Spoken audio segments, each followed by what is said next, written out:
Can you talk to us about how President Trump's administration more broadly, and also the steps you guys are taking at the Department of Transportation, are designed to bring prices down and combat inflation? Well, just at a 30,000 foot level, when you have more rules and regulations, that cost more money, prices go up.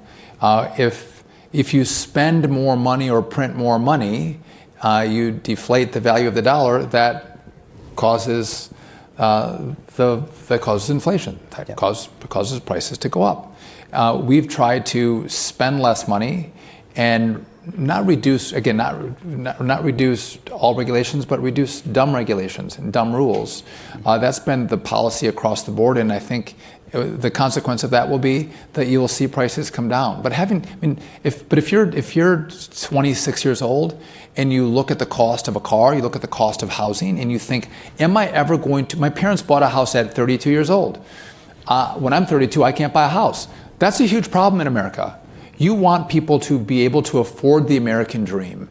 And so what are we doing on housing policy? What are we doing to, again, I want people to buy safe homes. What can we do, though, to alleviate some of the pressure around the regulations that will allow us to build good, safe homes that someone can afford and start their American dream? And I want people to have kids. I have 9 kids, by the way. I think kids are great. The kids are a lot of fun. Kids will give you joy throughout your life, and maybe a little bit of pain too, I don't know. But kids are great.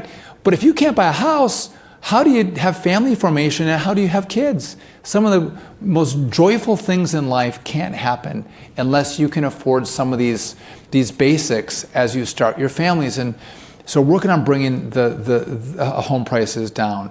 If we can work on bringing the price of a car down. If the president is successful, and I think he will be, at bringing back more jobs.